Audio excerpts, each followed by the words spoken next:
got a visitor. Previously on Legends and Lies. I came to see the justice of my country's laws and to help hang the traitor John Brown. I am no traitor. There is no reason in the world why the Negro is not intact. To all the natural rights, he is my equal, and of every living man. Any moment, rebels will storm this city, and that will be the end of the United States of America. Get down, you damn fool, you'll be shot! Fire! Right, damn it! Stand your ground! We have fought this war together, and I have done the best I could for you. It's time to go home. General Lee has surrendered the Army of Northern Virginia!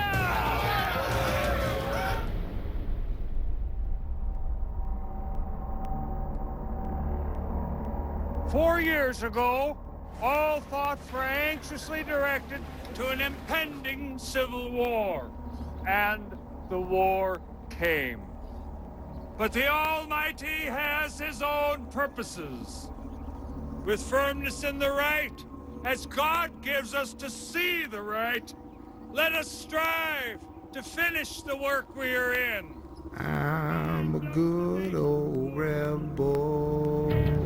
I wish only for the success of the rebellion, and against a tyrant who wishes to be king. That's just what I am. With firmness in the right, rebelling states cannot rejoin the Union. Their slaves will be free. The child of southern fever and southern steel and shot.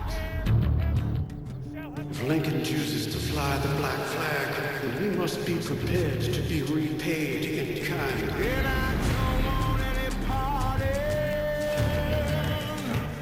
No, I don't want any party. For what I wasn't in, I won't be reconstructed. And I do not give a damn. I do not give a damn.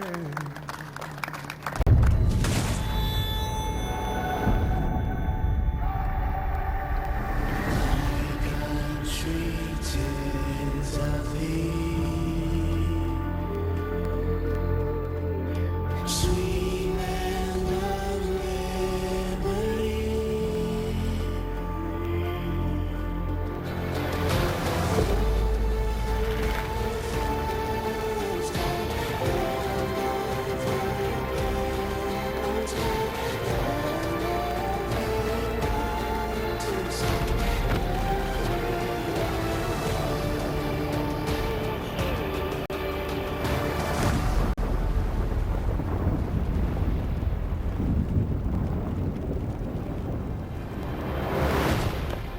A political conflict cracks the foundation of a fragile union, Get him! Get him up! dividing a young nation Jefferson Davis! over the issues of freedom, slavery, and equality. In a brutal battle of attrition, heroes will rise, cities will fall, Call me 54!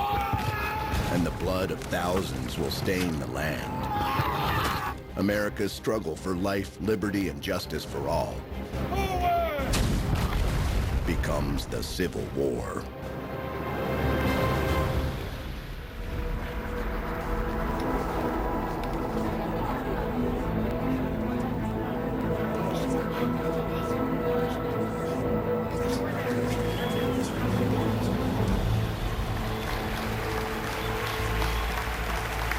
John Wilkes Booth, famed actor turned infamous assassin, a die-hard rebel determined to resurrect the Confederacy.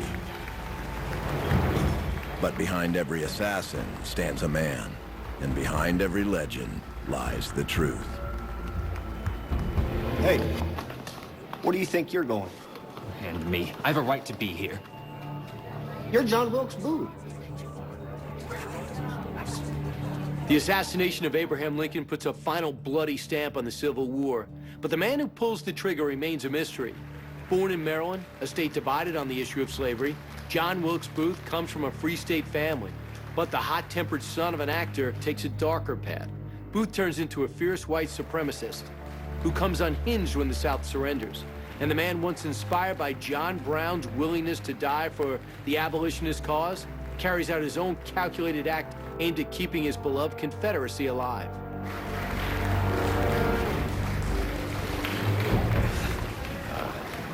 Appears you've caught me, officer. Booth's hatred of Lincoln runs deep, and its roots lie in the same conflict as the Civil War itself, pitting brother against brother. John versus his older brother, Edwin. A horse! A horse! My kingdom for a horse! You could look at the division in the Booth family as sort of being the Civil War microcosm. Both of them are natives of Maryland. Edwin was very outspoken in his support for Abraham Lincoln, whereas John Wilkes Booth was very much a pro-secessionist. God in your arms be praised, victorious friends. The day is ours.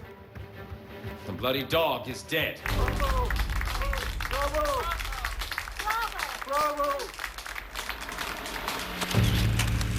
Edwin's acting career takes him across the country.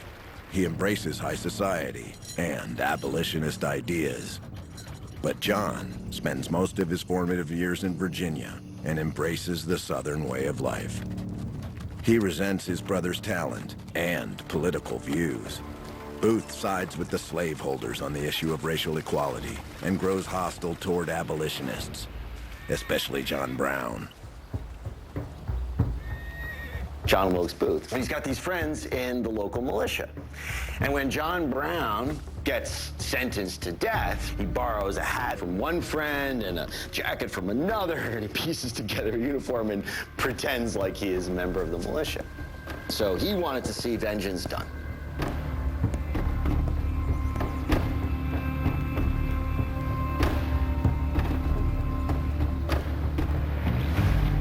This country was formed for the white, not the black man. And looking upon African slavery, I, for one, have ever considered one of the greatest blessings, both for themselves and us, that God ever bestowed upon a favored nation.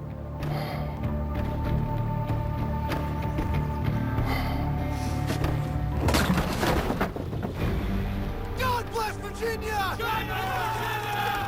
John Brown's hanging has a lasting effect on John Wilkes Booth.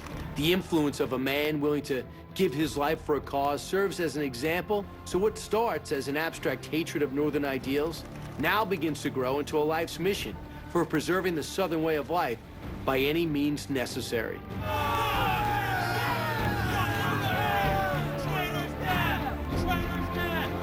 Booth sees himself as a man of action, like the characters he plays on stage, or even John Brown. But he is not a fighter. When Civil War breaks out, he fails to enlist. He continues acting and shares the stage with his brother until a Union success threatens their uneasy truce. General Sherman's army has taken the Macon and Western Railroad, the last supply line to Atlanta. Do you read this to spur me on? Johnny, I don't really care which side you're on, but is it too much to ask that you respect my status and reputation in my own home? I wish only for the success of the rebellion. Lincoln is a tyrant who wishes to be king. A tyrant? Yes. My dear brother, the man is a prince. His pedigree, his coarse jokes, his policy are a disgrace to the seat he holds. He has half his family in office. You are my brother, always. But you should go elsewhere to make such sentiments known. John Wilkes Booth was a passionate Southerner. He believed in everything that the South stood for. As a result, he was anti-Abraham Lincoln. He despised Lincoln. And so he decided to take matters into his own hands.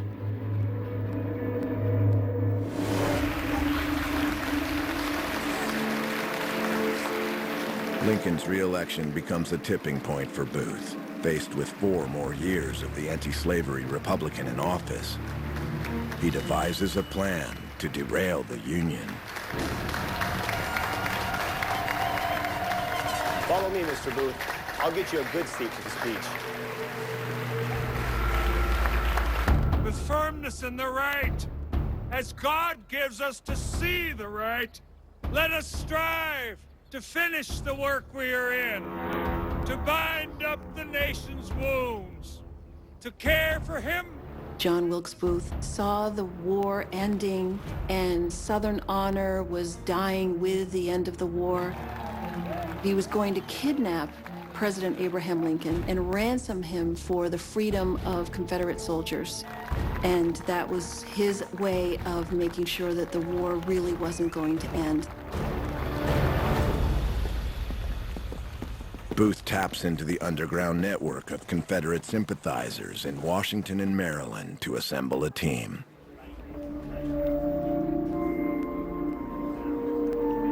Why are you looking at that table? That's General Grant's wife. The one in the white dress? That's the one. Booth recruits a fairly motley crew of Confederate sympathizers. David Harold is a pharmacist's assistant who knows the ins and outs of the city, is also familiar with the Maryland countryside, knows how to get out of town quickly. George Atzerodt is a criminal smuggler, and last, Lewis Powell is a violent thug who fought and was wounded at Gettysburg and also fought with partisan Confederate raiders. There is something peculiar about those men. That pale one seems quite intent on listening to us. I fear there will be an uprising soon. Doesn't he look familiar? I should hope not. He seems crazy.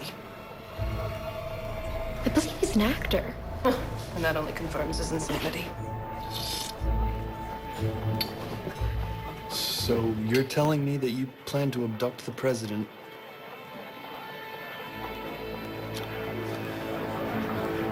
Let me worry about that. I just need you to guide us out of the city.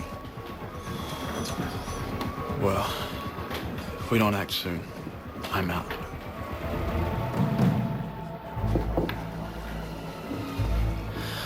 One way or another, the South will have its retribution.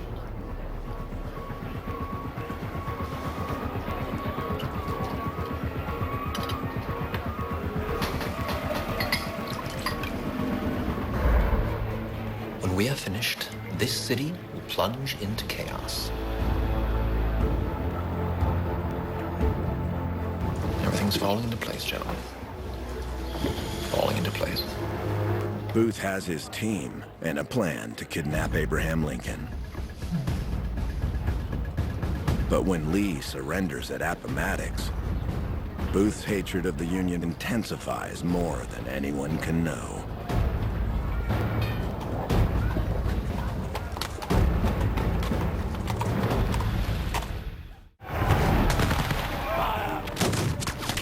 Of suffering and death finally come to an end when Robert E. Lee surrenders the Confederate Army to Ulysses S. Grant. As the North celebrates a Union victory, Booth's plan to kidnap Abraham Lincoln becomes a conspiracy to commit murder. Flag will rally once again, shouting the battle cry of freedom. We will rally from the hills. Hey, Booth! Come lend us your golden pipes. How can you sing with the nation's doomed?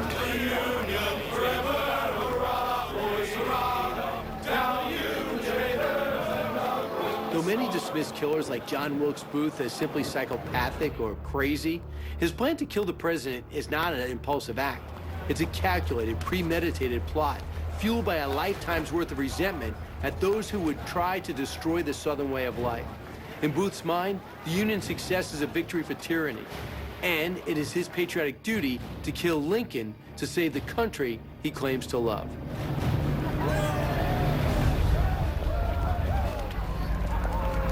God will burn this all to the ground.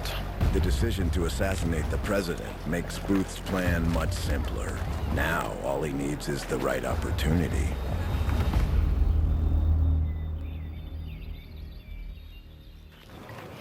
To the left.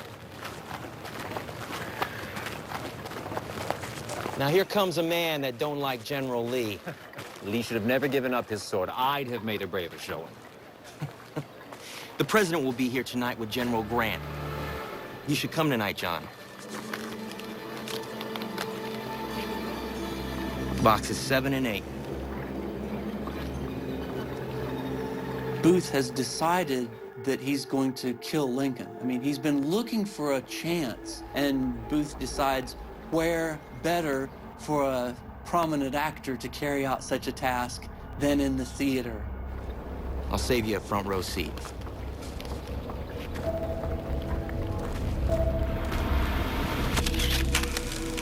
For Booth, Ford's Theater is like a second home.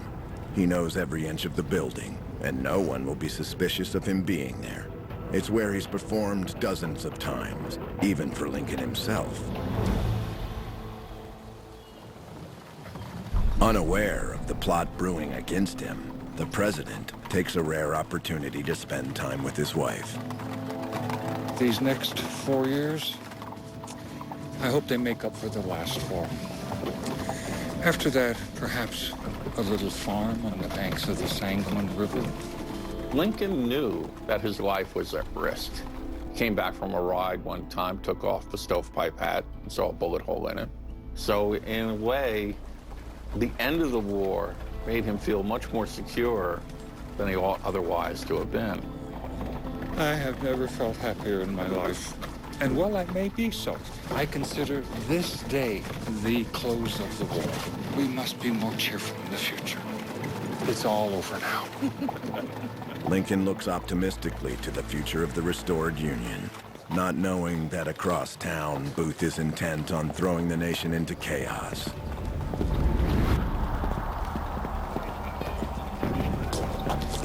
So pleased we are not attending the theater tonight. I cannot tolerate Mrs. Lincoln's jealous fits 1 minute more.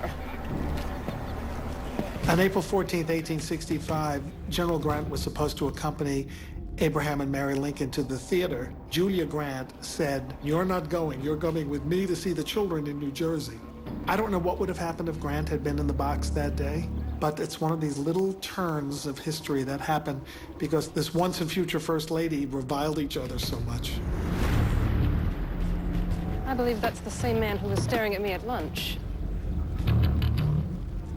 I don't care for such glances. These aren't friendly. It's okay.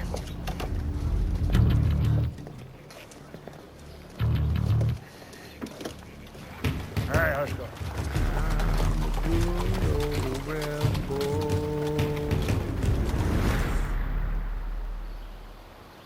Mary Surratt was a Southern Maryland woman who was very much tied into the Confederate cause. Oh, Wilkes. She ran a tavern 12 miles from the city of Washington, D.C., where she would conduct rebel business for the Confederacy.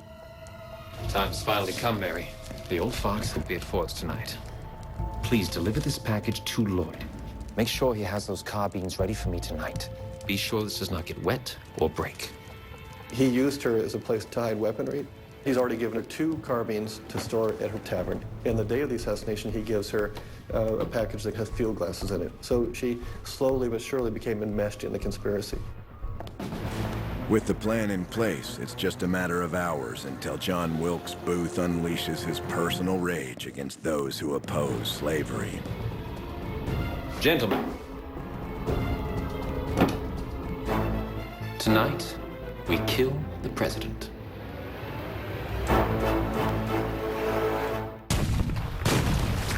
The Union's victory in the Civil War is the culmination of the abolitionist movement.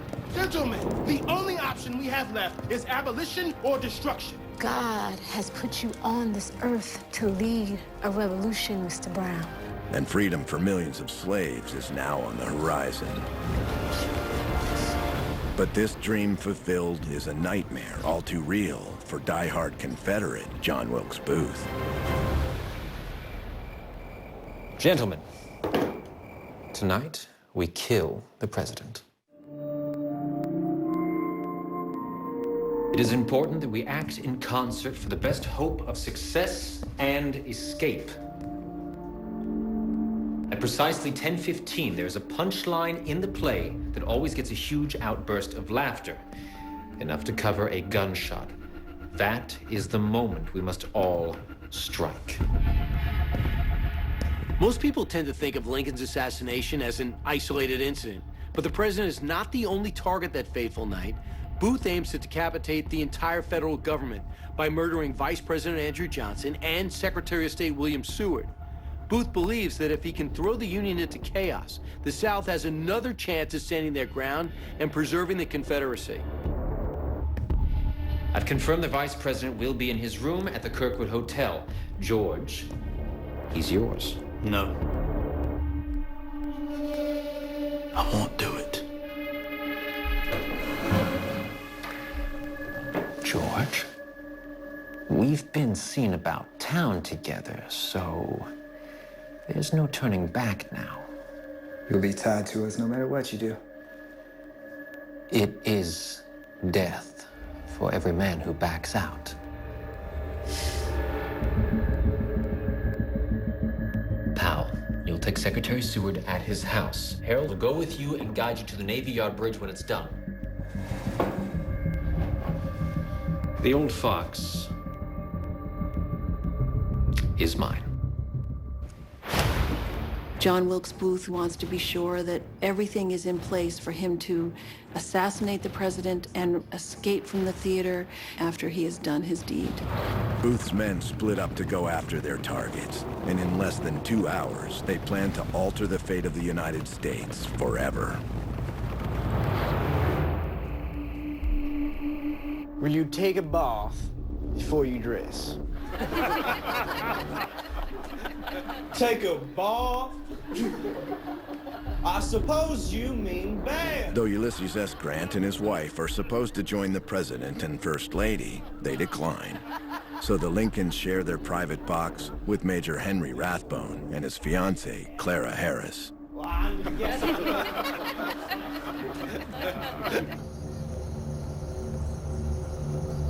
Just north of the White House, Lewis Powell and David Harold take their post at William Seward's house. The nurse is still in there with Seward's family and servant.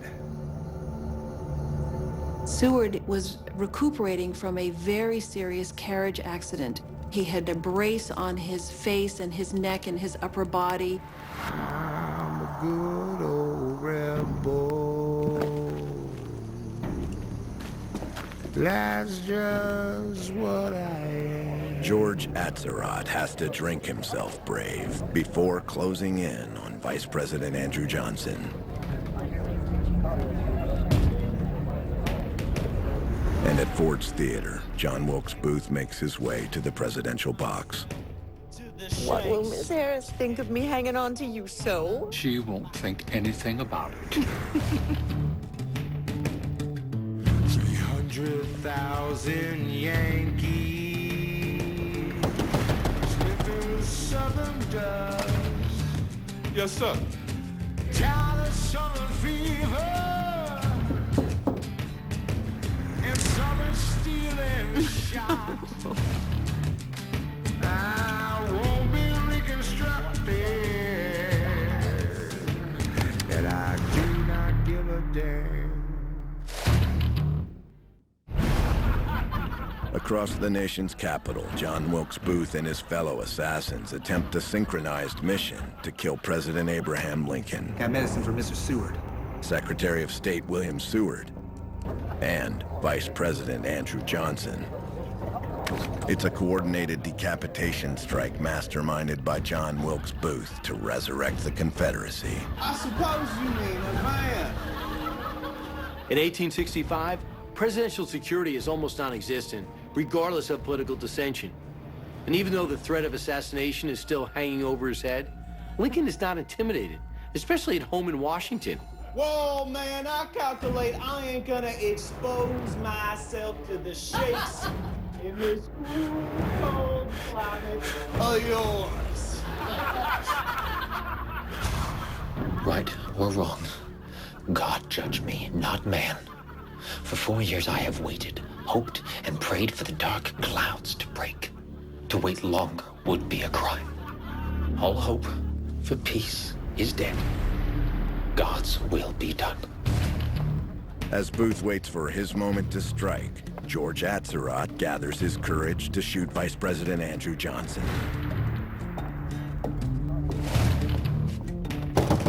And Lewis Powell makes his move at Secretary of State William Seward's house. Yes, sir.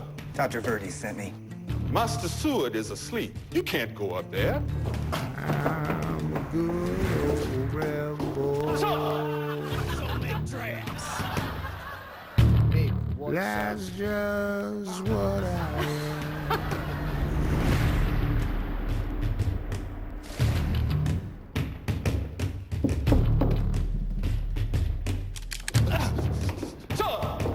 Sir! What is the commotion? I told him he couldn't come up, sir. I got medicine for Mr. Seward. Medicine? Well, and I will give it to him. For the Yankee Nation, I do not give a damn. When I fought against her, only wish me well. Yes? George Estrott was probably the most bumbling member of Booth's conspiracy. He's basically spent the whole evening drinking, and when the time comes for him to go kill Andrew Johnson, he can't do it. He loses his nerve completely, and he goes to the bar, he drinks some more. Sir.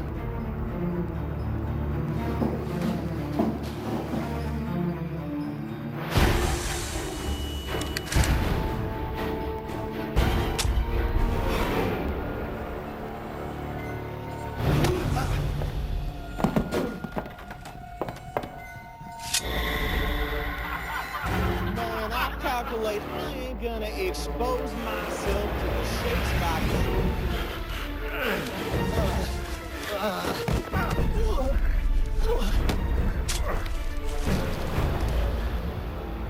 by getting in cold water in this cruel cold climate of yours. So make traps. Many will blame me for what I'm about to do. Posterity, I'm sure, will justify me.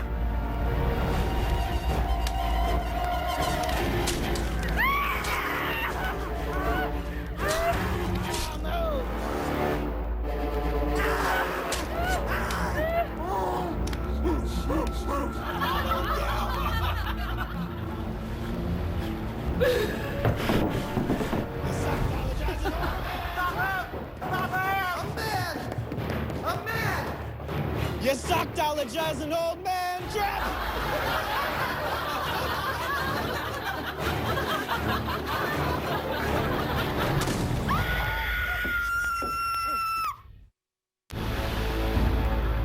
Two of the three murders planned by John Wilkes Booth have failed.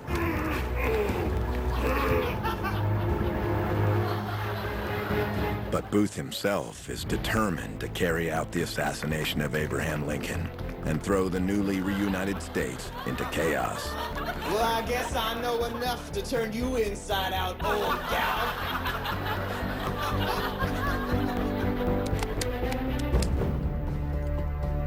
So make traps.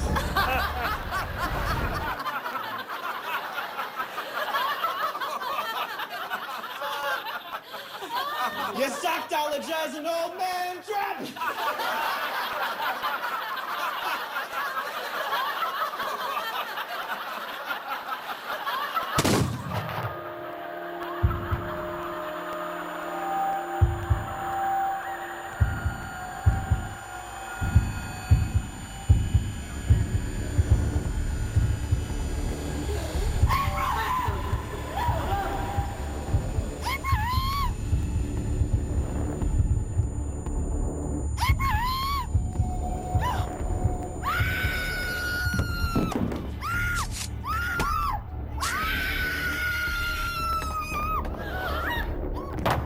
Few people in the theater realize what has happened. They are confused by the unexpected appearance of the well-known actor. After he shoots Lincoln, Booth believes that his actions place him alongside noble heroes who have stood up to tyranny throughout history. But the assassination is merely the desperate act of a man fanatically clinging to the sentimental residue of an archaic ideology. They shot the president! Someone stop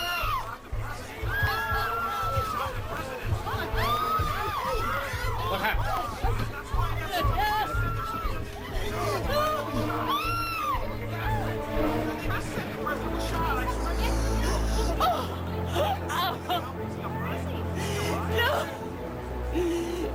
As doctors try to save the president's life, Booth flees the Capitol with David Harold, the only one of his team to make the planned rendezvous.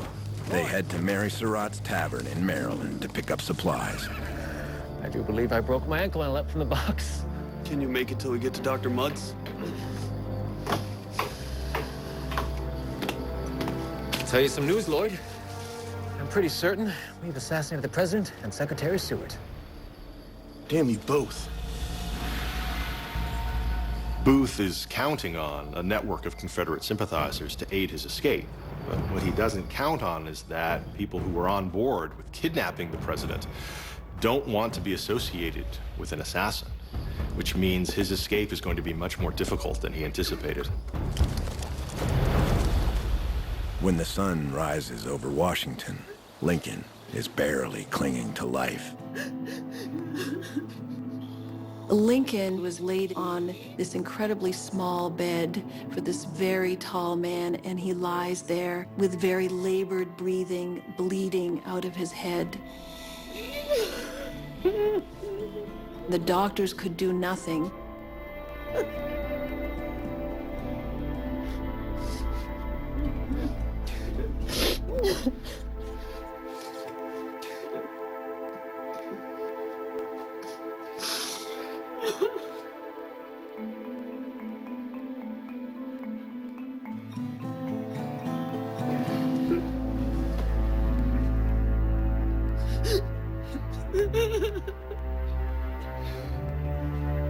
The president is dead, gentlemen.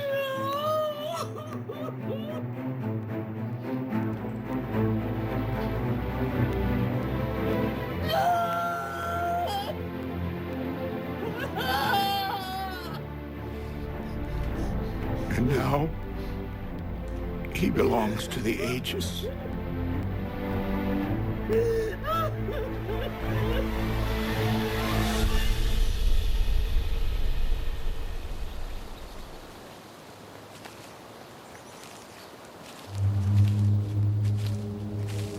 What are they saying? The feeling of the populace has been one of the deepest indignation against the perpetrators. No one sees the sacrifice I've made. Perhaps when we reach Virginia, folks will be more understanding. I wish I could believe that. John Wilkes Booth thought that he would be praised as a hero by Southerners, but he was not. People who believed in the Confederacy were shocked when Lincoln was assassinated. This was not an honorable way to destroy an enemy, to kill the head of state. Seward and Johnson both escape with their lives. Should have done it all myself. The government launches a nationwide manhunt to track down Booth. Though he has a badly broken leg and his former friends are turning against him, Booth and Harold cover over 60 miles in 12 days and manage to make it into Virginia, finding shelter in a tobacco barn. After being hunted like a dog, with every man's hand against me, I am here in despair. And why? For striking down a greater tyrant than they ever knew? I am looked upon as a common cutthroat. I hoped for no gain. I struck for my country, and that alone.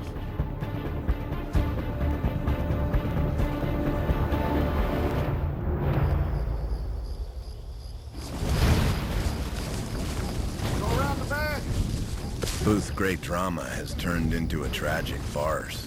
And as Union soldiers find his hiding spot, the curtain is about to fall on his final performance. men had better come out. You don't. I will burn this barn down. Light it up, burn it down.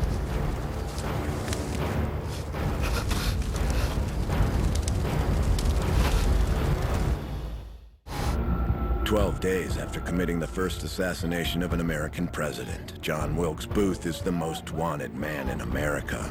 The South, as well as the North, condemns him as a coward. And as he hides out with David Harold in a barn in Virginia, Union soldiers close in. I want you to surrender. If you don't, I will burn this barn down. There's a man in here that wants to surrender very bad. I do declare on my maker that he is innocent of any crime. David Harold decided that he was going to give up, and when he did, they placed him in custody. Booth remained inside. He was warned several times to give himself up and come out. Light it up, burn it down.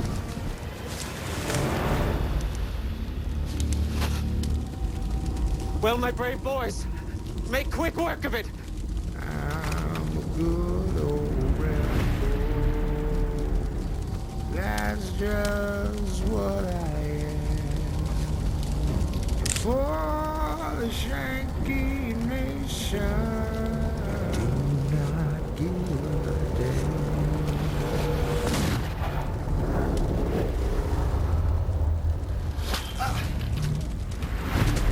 Boston Corbett decides he's going to take a shot at Booth, and he wants to shoot him in the head just like Booth shot Lincoln in the head, only he misses and nails him in the throat, and that severs Booth's spine.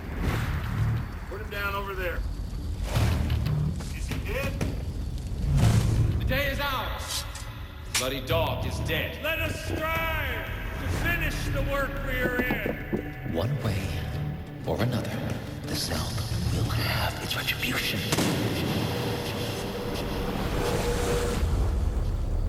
Useless. Useless. Paralyzed and bleeding from the neck, Booth dies the next morning.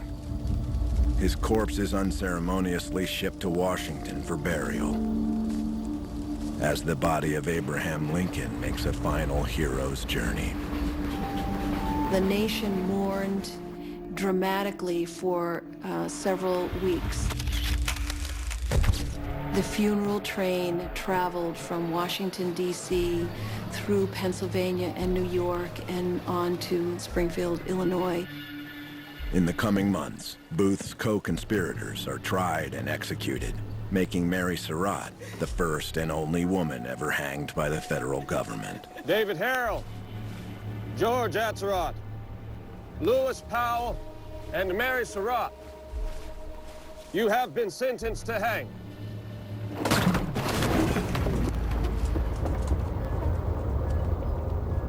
With a single bullet, John Wilkes Booth takes the life of Abraham Lincoln. But he can't erase what the President and the Union Army have accomplished. The United States of America has taken its first stride towards true equality. And the legacy of Abraham Lincoln, the man who redefines what it means to be an American, will live on. 1/8 of the whole population were colored slaves. All knew that this interest was the cause of the war. The Confederates fired on Fort Sumter with malice toward none, with charity for all. Let us strive to finish the work we are in, to bind up the nation's wounds, to care for him who shall have borne the battle, for his widow and his orphan, to do all which may achieve and cherish a just and lasting peace among ourselves and with all nations. Lincoln's assassination doesn't spark the resurgence of the Confederacy that Booth expects. In fact, many in the South condemn the murder, knowing their best chance for a fair, peaceful reconciliation with the North lies with Lincoln. Without Lincoln's guiding hand, Reconstruction is a messy, violent, ultimately doomed effort that will set the South back by decades. By killing Lincoln, Booth may have delayed the reconstruction of the nation, but he does not destroy the foundation that Lincoln and those before him have built. The Civil War is the most precarious moment in America's history, a time when the great experiment of the United States could have easily failed. Surviving such a violent internal struggle is one of the many steps the young country takes in creating a free nation.